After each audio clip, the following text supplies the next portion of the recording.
یہ واقعہ نقل فرمایا، اس میں لکھا ہے کہ سیدنا عبداللہ جب جنگل میں گئے تو اللہ کی ایک عادت کریمہ ہے، والقدر خیری والشر من اللہ تعالی، خیر اور شر اللہ کی طرف سے۔ انہوں یہودیوں نے شر کرنا چاہا، اللہ نے اس حملے کے ذریعے خیر کا انتظام کر رکھا تھا۔ اللہ رب العزت کو خیر منظور تھا۔ سیدنا عبداللہ جب جنگل میں اکیلے تھے، یہود اور نصارہ کے علماء، علم رکھنے والے، کوئی گنڈے، روڈی شیٹر، پک پاکیٹر نہیں، علم رکھنے والے کتاب کے، ان کا یہ کام تھا کہ تلواریں لے کے آئے تھے سیدنا عبداللہ کے قتل کے ارادے سے۔ اب سیدنا عبداللہ کو جب اکیلے پایا تو گھیرا ڈالا، اور یہ گھیرا ڈال رہے تھے، وہاں پہ حضرت سیدنا عبد مناف موجود تھے، وہ شکار کے لیے بیٹھے تھے دوسرے ٹیلے پہ۔ اب یہ حضرت عبد مناف کون ہے؟ ان کو کس نے بھیجایا؟ اللہ نے بھیجایا۔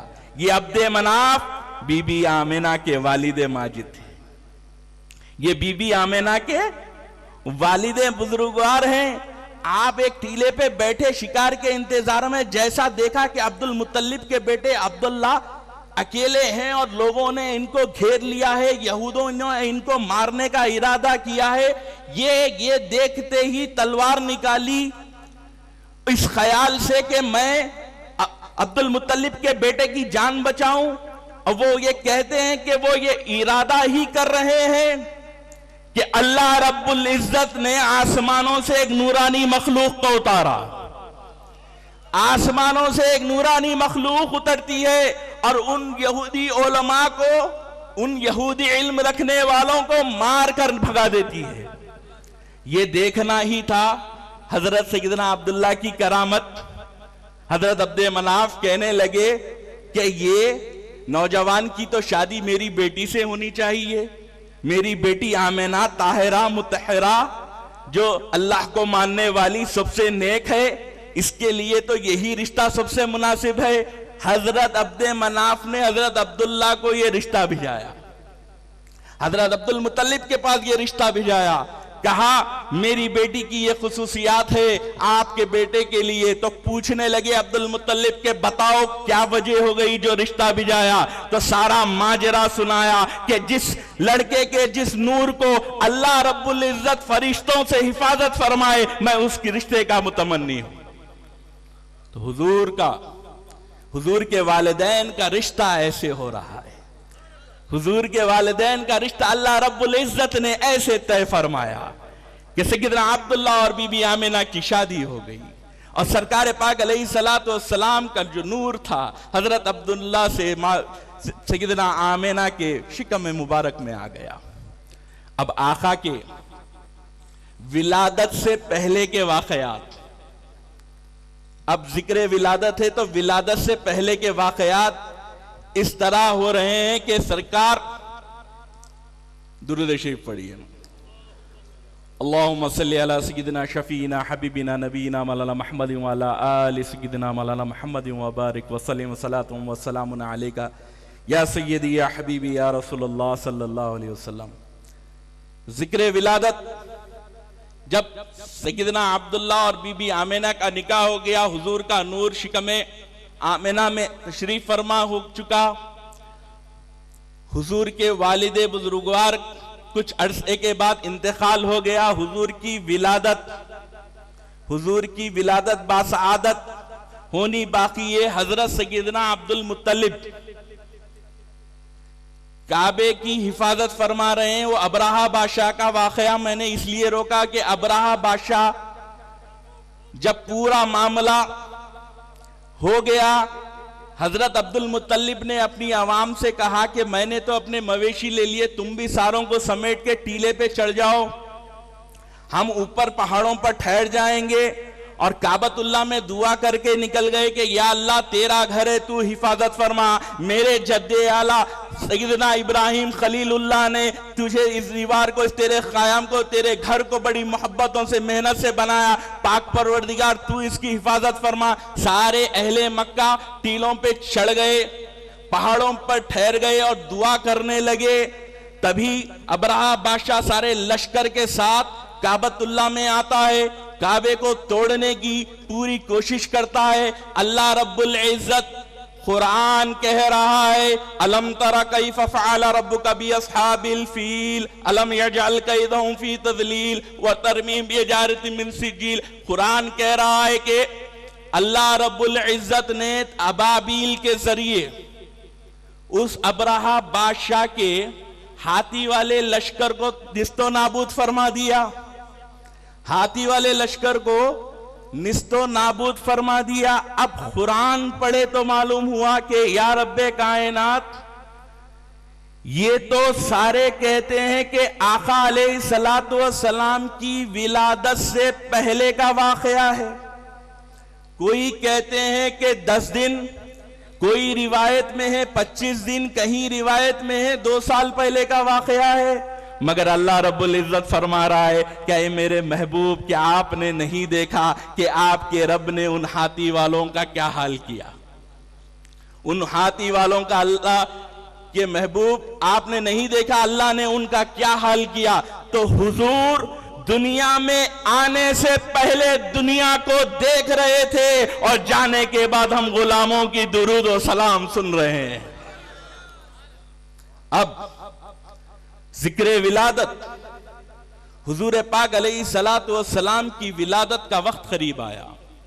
بی بی آمنہ ارشاد فرما رہی ہیں کہ جب حضور کی ولادت کا وقت قریب آیا میری آنکھوں سے پردے ہٹے, میں آسمانوں کی طرف دیکھ رہی ہوں کہ آسمانوں سے فرشتے نورانی مخلوق جھنڈیاں لے کر زمین پر آ رہی ہیں, جھنڈیاں لے کر زمین پر آ رہی ہیں اور صلاۃ والسلام علیک یا رسول اللہ, درود و پاک کی سلامتی بیچتے ہوئے, صلاۃ و سلام کی صدائیں لگاتے ہوئے آسمانوں سے فرشتے زمین پر اتر رہے ہیں. اور ایک ایک ملائکہ کے پیچھے 70 ہزار ملائک ہیں اور 4 بڑے فرشتے کعبے کی دیوار پر چاروں سمت جھنڈے لگا دیے. اب یہ ماجرا تو بی بی آمنہ دیکھ رہی ہیں تو وہ کعبے کے متولی سیدنا عبد المطلب جو حضور کے دادا جان کعبے میں ٹہل رہے ہیں اور ایک عجیب واقعہ نقل کرتے ہیں کہ کعبے میں تو ٹہل رہا تھا, نہ میں نے پہلے کبھی سنا نہ پہلے کبھی دیکھا کہ کعبے کی ایک الگ رونق, ایک الگ نور, اور صرف نور اور رونق کے علاوہ کعبۃ اللہ اپنی جگہ سے ہل رہا ہے, گویا کعبہ جھوم رہا ہے. ادھر ولادت مصطفیٰ ہونے والی ہے, ادھر آپ کے ہمارے آقا و مولا تشریف لانے والے ہیں. کعبہ ہل رہا ہے, جھل رہا ہے, نہ صرف ہلتا ہے جھلتا ہے. عبد المطلب دیکھ رہے ہیں کہ عبد المطلب تو یہاں ٹھہرے ہیں, کعبہ جھک رہا ہے عبد المطلب کے گھر کی طرف.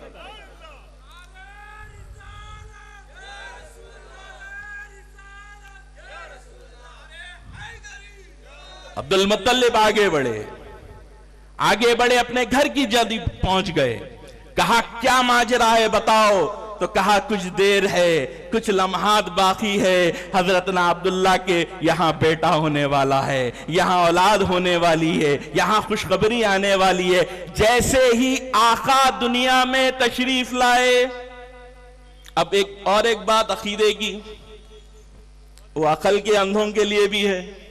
میلاد کئی کو مناتے, محفلاں کئی کو سجاتے, تو ہم ان کے لیے بول رہے ہیں بھائی آپ بھی ٹھنڈے دل سے سوچو, قرآن پڑھو, آپ بھی آ جاؤ, آپ بھی مناتے. اب کئی کو مناتے بولے تو سنو, اللہ رب العزت نے پورے پیغمبروں کو بہت معجزات دیے, بڑے بڑے معجزات دیے. حضرت سیدنا عیسیٰ روح اللہ کو یہ معجزہ کہ حضرت سیدنا عیسیٰ روح اللہ پیدا ہوتے ہیں اور پیدا ہوتے ہی کیا اعلان کر رہے ہیں؟ پیدا ہوتے ہی قال انی عبداللہ اتانی الکتاب, میں اللہ کا بندہ ہوں. یہ کون بول رہے ہیں؟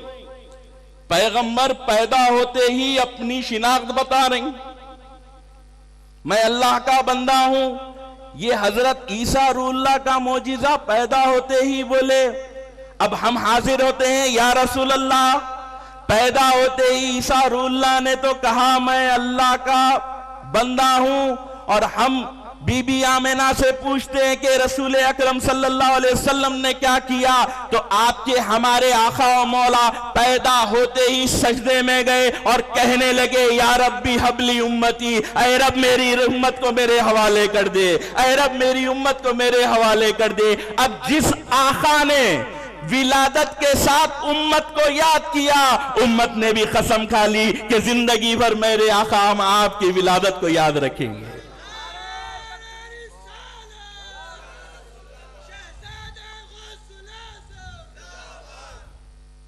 ولادت جیسی آپ کے ہمارے آقا کی ہوئی کائنات میں کسی کی ایسی ولادت نہیں ہوئی، کیونکہ رسول اکرم سرور کونین کی ذات مبارک اگر کھول دو تو 1,24,000 پیغمبر بن جائیں، اگر ایک کر دو تو محمد رسول اللہ ہو جائیں.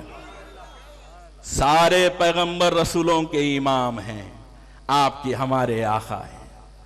اسی ہے مولانا چلے گئے.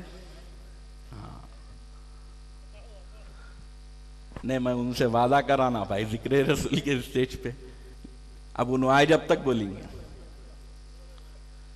تو سرکار حضور پاک علیہ الصلوۃ والسلام کے معجزات، میرے آقا کے معجزات، یہ جو قندیلیں لگائی جاتی ہیں، یہ ڈیکوریشن کیا جاتا ہے، یہ مجلسیں کی جاتی ہیں، اس سے فائدہ کیا ہے؟ تو میں یہ جلسہ کرانے والے ہمارے سیٹھ صاحبان کو بولتا ہوں، بھائی اپنے لوگوں کو بٹھا کے تقریر کراتے آپ لوگ، اپنے لوگ آ رہے ہیں، ان کا عقیدہ سدھر رہا، فائدہ تو ہو رہا، بہت فائدہ ہے. مگر ہمارے پیر و مرشد والد بزرگوار 50 سال اہل سنت کی خدمت کی ہے، کوئی نہیں کرے. بڑے بڑے علماء و صوب ہے، مگر اہل سنت والجماعت کی دین حق کی جو تبلیغ میں ببانگے دہل کہہ سکتا ہوں میرے پیر نے کی.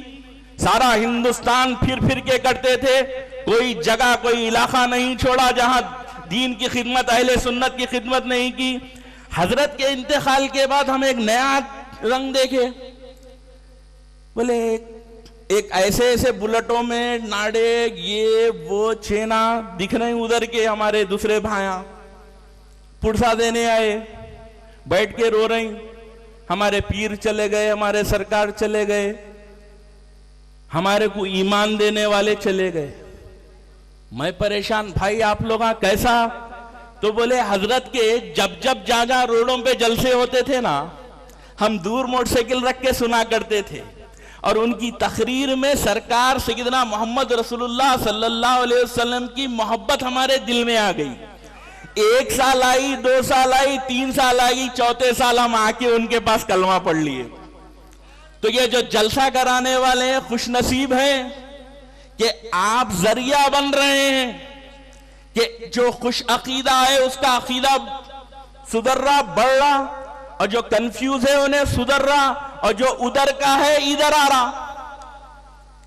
یہ ہے جلسے کرانے کا مقصد. کیا ہماری آواز روڈ تک نہیں جا رہی؟ کیا ہماری آواز؟ ارے سرکار کا ذکر نام مبارک ایسے ہے جس کے دل پہ اگر مہر نہ ہونا، یہ یا محمد سن لے وہ رہ نہیں سکتا، ادھر ہی آئے گا. ہمیں آگے بڑھ کے کام کرنے کی ضرورت ہے، پیس کے ساتھ، اتحاد کے ساتھ کام کرنے کی ضرورت ہے. تو حضور پاک علیہ الصلوۃ والسلام کا بچپن مبارک ہے. اب دائی حلیمہ، اب میں پورا واقعہ نہیں شارٹ کٹ میں سناؤں کہ دائی حلیمہ آئی، سارے بچوں کو تو سب لے کے چلے گئے. آپ نے تو ذکر ولادت بچپن سے سنا ہے، یہی ہے ذکر ولادت کہ دائی حلیمہ کے ساتھ جب حضور پاک علیہ الصلوۃ والسلام جانے لگے تو دائی حلیمہ کعبۃ اللہ میں داخل ہوتی ہے. میرے جد اعلیٰ لکھتے ہیں کہ دائی حلیمہ چاہتی تھی کہ کعبے میں داخل ہو کے حجر اسود کا بوسہ لے لوں اور بوسہ لے کر اپنے گاؤں کو پلٹ جاؤں. وہ بوسہ لینے حجر اسود کا دائی حلیمہ جاتی ہے اور حجر اسود محمد رسول اللہ کا بوسہ لینے آگے آتا ہے. عارفین کہتے ہیں کہ حجر اسود کا بوسہ لینے کوئی کچھ رنگ سے جاتا ہے، کوئی اس اہل نظر اس رنگ سے جاتا ہے کہ اس نے آگے بڑھ کر رسول پاک علیہ الصلوۃ والسلام کا بوسہ لیا، اور میرے آپ کے آقا نے حجر اسود کو اپنے ہاتھوں سے کعبے میں لگا دیا۔ حضور کا بچپن کا وقت ہے، دائی حلیمہ لے کر جا چکی ہیں گاؤں میں، دیہات میں حضور کو لے کے گئی، اور دائی حلیمہ کے یہاں تو رنگ ہی بدل گئے، سوکھے کھجور درخت سوکھے ہرے بھرے ہو گئے، پانی آ گیا۔ بڑی آپ نے تفصیل سن رکھی ہے، مگر ایک واقعہ کہ فطری تقاضا ہے کہ بچوں کو کچھ کھلونا دو تو وہ کھیلتے ہیں، بشری تقاضا ہے، بچپن کا تقاضا ہے، ہاتھ میں کچھ کھلونا دے دو تو وہ کھیلیں گے۔ تو دائی حلیمہ نے بھی رحمت عالم کو دودھ پیش کیا، پھر اپنے حضور کے رضائی بھائی کو دودھ پیش کیا۔ شام کا وقت ہے، دونوں جھولے میں ہیں، دائی حلیمہ نے پہلے رحمت للعالمین کو ایک کھلونا دیا۔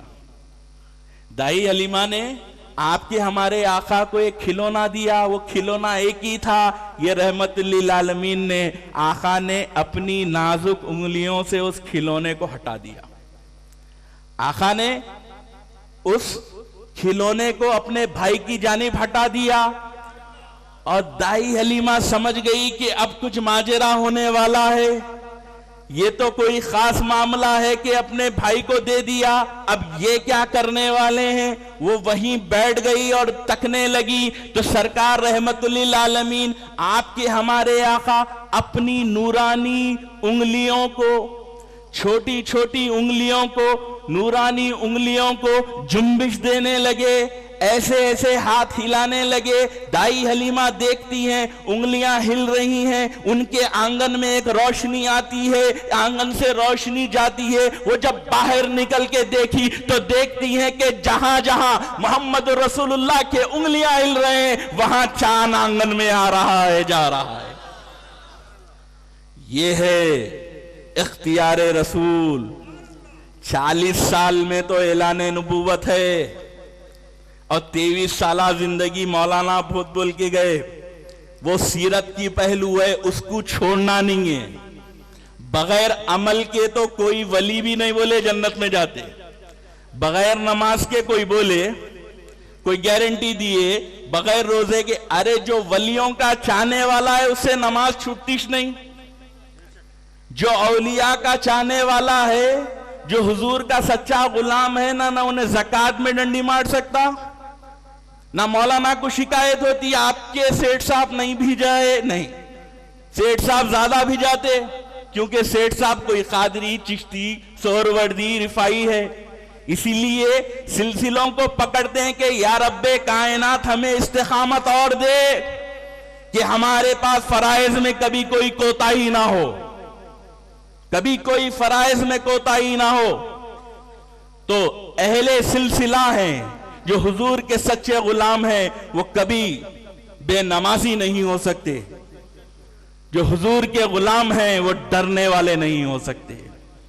میں پھر آخر میں ان مظلوم فلسطینیوں کو، ان غزہ کے مسلمانوں کے لیے دعا کرتا ہوں، رب کائنات اس مجلس میلاد کی محفل کے صدقے تجھے تیری عزت اور رحمت کا واسطہ، تجھے تیری رحمانیت کا واسطہ، تجھے تیرے فضل و کرم کا واسطہ، تجھے تیرے محبوب سرور کونین رحمت للعالمین کا واسطہ، تجھ کو ان انعام آفتاؤں کا واسطہ جس کا تو نے قرآن میں ذکر فرمایا ہے، تجھے اہل بیت اطہار کا واسطہ، تجھے صحابہ کرام کا واسطہ، تجھے اولیاء کرام کا واسطہ، تجھے غوث اعظم کا واسطہ، تجھے غریب نواز کا واسطہ، ان مظلوموں کی مدد فرما، غیب سے مدد فرما دے۔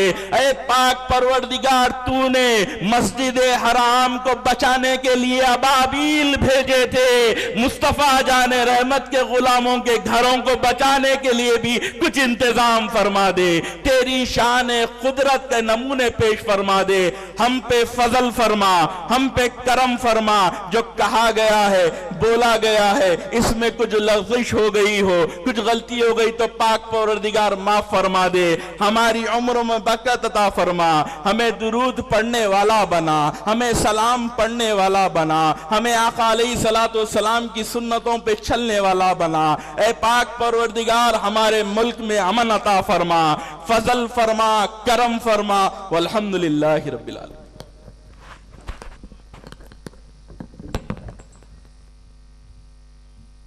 اب میں حافظ و قاری محمد اسد اللہ شریف صاحب سے گزارش کروں گا کہ وہ نعت شریف پیش کرنے کی سعادت حاصل کریں۔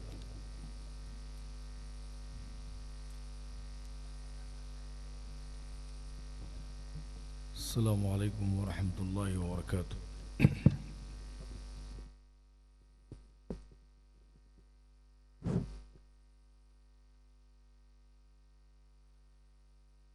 دکھ میں مصیبتوں میں بھی رہ کر مزے میں ہے، دکھ میں مصیبتوں میں بھی رہ کر مزے میں ہے، دکھ میں مصیبتوں میں بھی رہ کر مزے میں ہے، ان کا جو نام لیوا ہے وہ گھر مزے میں ہے، ان کا جو نام لیوا ہے وہ گھر مزے میں ہے، ان کا جو نام لیوا ہے وہ گھر مزے میں ہے، جنت کی سیر کرتا ہے مرنے کے بعد بھی، مرنے کے بعد بھی، جنت کی سیر کرتا ہے مرنے کے بعد بھی، عاشق نبی کا قبر کے اندر مزے میں ہے، عاشق نبی کا قبر کے اندر مزے میں ہے، جنت کی سیر کرتا ہے مرنے کے بعد بھی، عاشق نبی کا قبر کے اندر مزے میں ہے، ملتا ہے روز اس کو اتارا رسول کا، اتارا رسول کا، ملتا ہے روز اس کو اتارا رسول کا، سرکار کے گھرانے کا نوکر مزے میں ہے، سرکار کے گھرانے کا نوکر مزے میں ہے، ہوتا نہیں ہے بھوک کا احساس جنگ میں، ہوتا نہیں ہے بھوک کا احساس جنگ میں، فاقوں میں بھی حضور کا لشکر مزے میں ہے، فاقوں میں بھی حضور کا لشکر مزے میں ہے، ہجرت کی رات بستر آقا پہ سو گئے، ہجرت کی رات بستر آقا پہ سو گئے، حضرت علی مزے میں ہے بستر مزے میں ہے، حضرت علی مزے میں ہے بستر مزے میں ہے،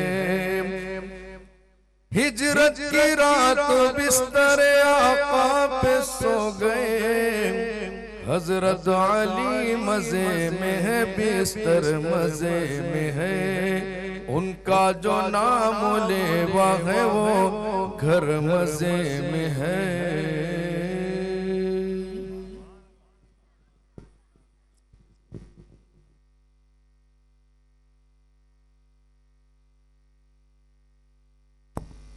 اب میں انتہائی ادب و احترام کے ساتھ حضرت ضیاء ملت سے درخواست کرتا ہوں کہ وہ اس مقدس جلسے کو مخاطب فرمائیں۔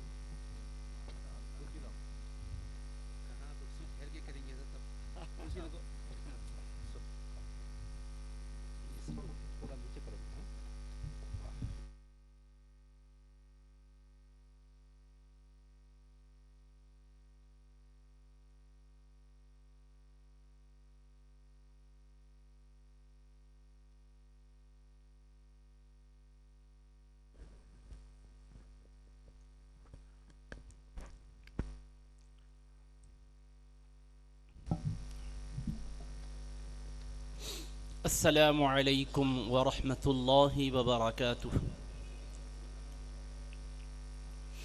الحمد للہ رب العالمین، والصلاة والسلام علی حبیبہ سید الانبیاء واشرف المرسلین، وعلی آلہ الطیبین الطاہرین، واصحابہ الاکرمین الافضلین، وعلى من أحبهم وتبعهم بإحسان أجمعين. أما بعد، فقال الله سبحانه وتعالى في كلامه العظيم: أعوذ بالله من الشيطان الرجيم، بسم الله الرحمن الرحيم.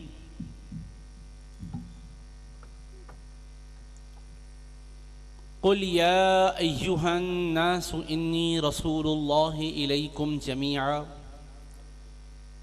وقال تعالى في شأن حبيبه الكريم: إن الله وملائكته يصلون على النبي يا أيها الذين آمنوا صلوا عليه وسلموا تسليما.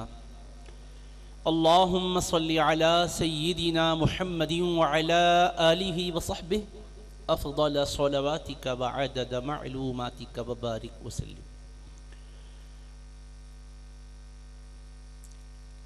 حضرات گرامی، اللہ رب العزت کا ہم شکر بجا لاتے ہیں کہ اس نے ہمیں اپنے حبیب کریم صلی اللہ تعالی علیہ وآلہ وصحبہ وسلم کے تذکرہ مبارک کی اس عظیم محفل میں شرکت کی سعادت نصیب فرمائی ہے۔ آپ نے اس بابرکت جلسے کے آغاز سے ہی انتہائی قیمتی معلومات آفریں خطابات، تقریریں، بیانات سننے کی سعادتیں حاصل کی ہیں۔ اب زیادہ طویل گفتگو کرنے کے لیے میں نہیں ٹھہرا ہوں، نہایت اختصار کے ساتھ چند ضروری باتیں آپ کی خدمت میں رکھ کر اپنی گفتگو کو انشاءاللہ مکمل کروں گا۔ سب سے پہلے تو میں اس بابرکت جلسے میں شرکت کرنے والے احباب کو اور اس مبارک جلسے کا اہتمام کرنے والے اصحاب کو دل کی عمیق گہرائیوں سے مبارکباد دیتا ہوں کہ بڑی محبتوں کے ساتھ، بڑی چاہتوں کے ساتھ سال ہا سال سے اس عظیم ذکر حبیب پاک علیہ الصلاۃ والسلام کی بزم سجاتے ہیں۔ اللہ اس کی برکتوں سے انہیں بھی اور قیامت تک آنے والی ان کی اور آپ کی نسلوں کو بھی سرفراز فرمائے، مالا مال فرمائے۔ چونکہ ذکر مبارک کی برکتیں، رحمتیں حاصل کرنے کے لیے ہی سب آتے ہیں، چاہے وہ خطاب کرنے والے ہوں یا نعت پڑھنے والے ہوں یا سماعت کرنے والے ہوں۔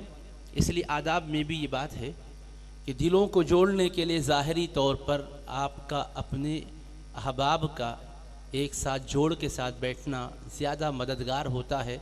اس وجہ سے یاد رکھیے گا کہ ان محافل میں چونکہ ذکر حبیب پاک علیہ الصلاۃ والسلام ہوتا ہے تو اس کے آداب کا جتنا لحاظ کیا جاتا ہے اتنی ہی برکتیں، رحمتیں زیادہ انہیں ملتی ہے جو زیادہ ادب کرتے ہیں۔ تو ہمیں چاہے طویل وقت کے لیے بیٹھنا ہو یا مختصر وقت کے لیے بیٹھنا ہو، یہ ذہن میں رکھنا ہے کہ یہ محبوب پاک علیہ السلام کے تذکرے کی مجلسیں ہیں۔ ان مجلسوں میں کسی بھی قسم کی بے احتیاطی نہیں ہونا چاہیے۔ اپنے دلی کیفیات کو، اپنے ذہنی کیفیات کو محبتوں سے لبریز رکھنا ہے ہمیں۔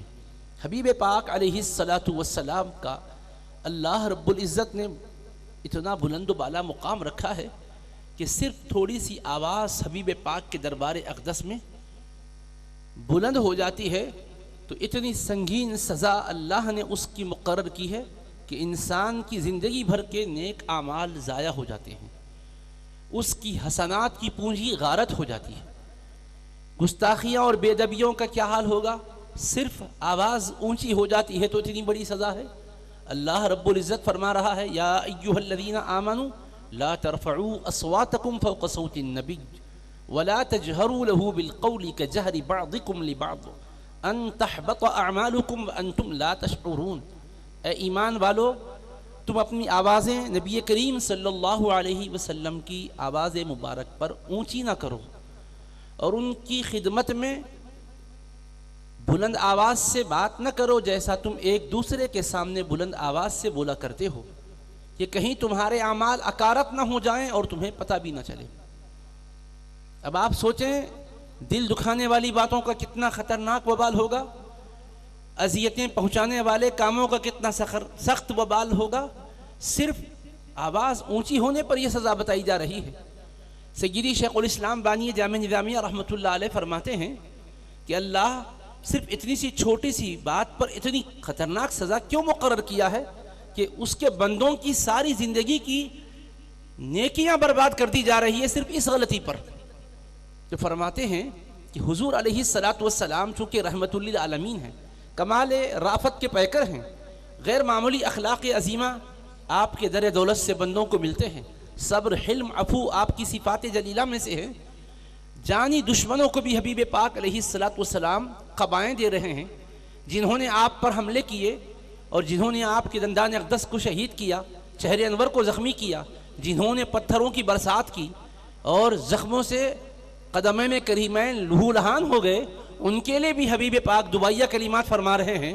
تو اللہ تبارک و تعالیٰ کے حبیب کے اس حلم کو دیکھ کر رب کریم نے یہ پابندی لگا دی کلمہ پڑھنے والوں کے اوپر کہ دیکھو کہیں مصطفیٰ کے وہ بردباری اور حلم کے جذبات کی وجہ سے تم بے تکلفی میں میرے مصطفیٰ کی بے ادبی کر نہ بیٹھو، اس لیے میں یہ سزا بتا رہا ہوں کہ آواز بھی اونچی ہو جاتی ہے تو میری غیرت گوارا نہیں کرتی کہ میرے محبوب پاک کی اتنی سی بارگاہ میں چھوٹی سی حرکت بھی کوئی کر کے سکون سے رہ سکے، اس لیے میں اس کے اعمال کو برباد کر دیتا ہوں۔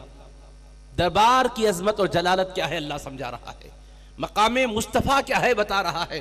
اچھا سابق انبیاء بھی دنیا میں تشریف لائے، وہ بھی اللہ کے رسول ہیں، اللہ کی مخلوق کے رہبر ہیں، ان کے مقامات بھی بلند و بالا ہیں، لیکن دربار مصطفیٰ کی شان اللہ نے سب سے بلند و بالا رکھی ہے۔ انبیاء کرام کو بھی حبیب پاک علیہ السلام کا مقتدی بنایا ہے اور ان سے بھی فرمایا تھا جس وقت عالم میثاق میں، عالم ارواح میں اللہ نے عہد و پیمان لیا کہ میرے مصطفیٰ پر اگر تم ایمان لاتے ہو تو میں نبی و رسول بناؤں گا، سبھوں نے ایمان کے ساتھ اعتقاد کے ساتھ اللہ کے عہد و پیمان کو قبول کیا، اللہ نے اس پر انہی کو گواہ بنا دیا۔ وہ ساری تفصیل میں نہیں لے جانا چاہتا ہوں، مگر ساتھ ساتھ اللہ نے ایک بات یہ بھی فرما دی فَمَن تَوَلَّىٰ بَعْدَ ذَلِكَ فَأُولَٰئِكَ هُمُ الْفَاسِقُونَ۔ یاد رکھنا یہ میرے محبوب کے ساتھ تم نے جو عہد و پیمان کیا ہے کہ مصطفیٰ پر ایمان رکھتے ہو، جب مصطفیٰ علیہ السلام ظاہراً تم میں بھیجے جائیں گے تو اپنے محبوب پاک کا ادب کرتے ہوئے ان کا کلمہ پڑھنا ہوگا، ان کے پیچھے نماز پڑھنی ہوگی۔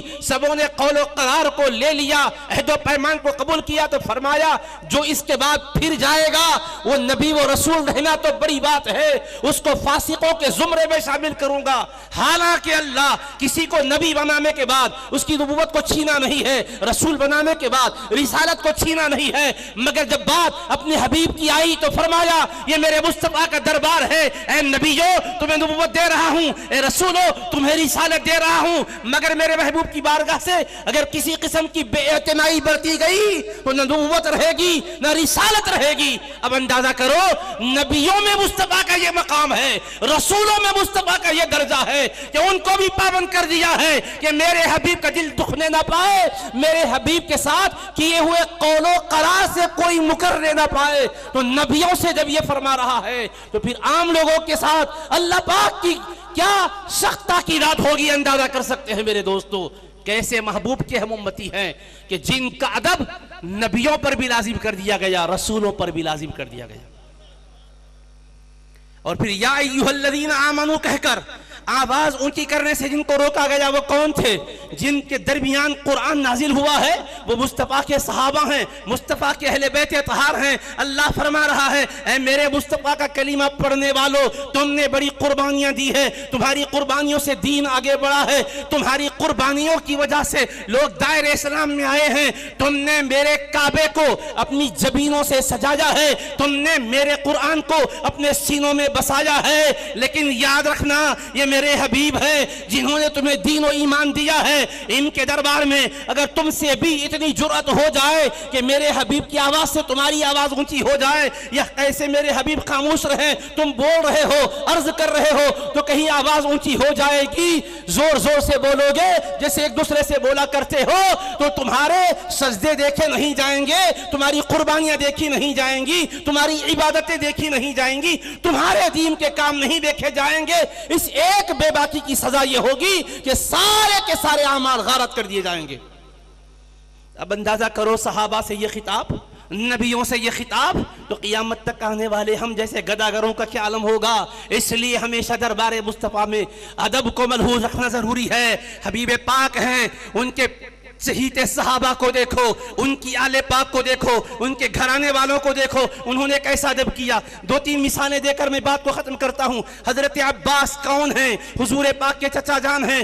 حضرت عباس ابن عبد المطلب رضی اللہ عنہ ہیں، اور خاندان کے اعتبار سے چچا کا درجہ والد کے برابر ہے۔ میرے آقا علیہ الصلوۃ والسلام نے خود یہ فرمایا ہے، اور بڑے چہیتے چچا ہیں، بہت آقا چاہتے ہیں۔ اس چہیتے چچا سے کسی نے پوچھا، قیل للعباس انت اکبر ام رسول اللہ صلی اللہ علیہ وسلم، حضرت عباس بن مطلب سے پوچھا گیا اے چچا جان مصطفیٰ کے بتائیے آپ بڑے ہیں یا اللہ کے رسول بڑے ہیں؟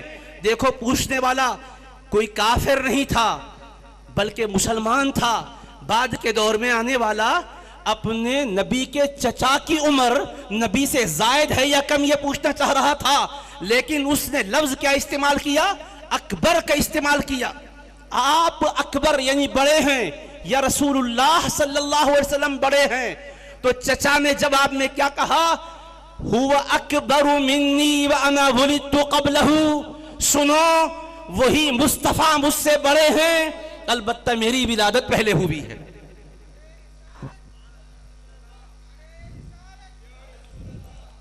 آپ سوچئے رشتے میں چچا ہیں، بھتیجے کے بارے میں پوچھا گیا، اور رسالت نبوت کے اعتبار سے بڑائی یا کمی کی بات نہیں کی جا رہی ہے۔ پوچھنے والا عمر کے حوالے سے پوچھ رہا ہے، اگر بڑے کہتے تو عمر کے لحاظ سے ہی ذہن جاتا تھا۔ کلمہ پڑھنے والا جو کلمہ دے رہے ہیں ان سے بڑے یہ تو کوئی تصور ہی نہیں ہو سکتا، مگر حضرت عباس قیامت تک آنے والوں کو پیغام دے رہے ہیں رشتے کا چچا ہو کر میں نے اپنے بھتیجے کو اپنے بارے میں جو تصور میرا ہے، میرے بھتیجے کے بارے میں جو تصور میرا ہے وہ تمہیں بتا رہا ہوں۔ پوچھنے والے تو نے اکبر کا لفظ استعمال کیا ہے، اس سے کہیں کسی کو دھوکہ نہ ہو جائے، اس لیے وہ لفظ میں گوارا نہیں کرتا ہوں کہ مجھے اکبر کہا جائے۔ میں کہتا ہوں وہ اکبر منی، وہی مصطفیٰ مجھ سے بڑے ہیں، وہ انا ولدت قبلہ، میری ولادت ان سے پہلے ہوئی۔ تو آپ بولو چچا کو حق ہے کہ وہ کہے، مگر وہ بھی بتا رہے ہیں عام چچا بھتیجے کی بات نہیں ہے۔ چچا ہوں مگر امتی ہوں، بھتیجا ہے مگر نبیوں کا سردار ہے، بھتیجا ہے مگر رسولوں کا سردار ہے، بھتیجا ہے مگر حبیب کردگار ہے، بھتیجا ہے مگر نبیوں کا تاجدار ہے، بھتیجا ہے وجہ تخلیق کائنات ہے، بھتیجا ہے سارے عالموں کے لیے رحمت بن کر آیا ہے۔ اسی رحمت میں چچا کو بھی حصہ مل رہا ہے، اس کے گھرانے کو بھی حصہ مل رہا ہے، لہٰذا جو رحمت سے حصہ پا رہا ہے رحمت دینے والے کی قدر کر کے بتا رہا ہے۔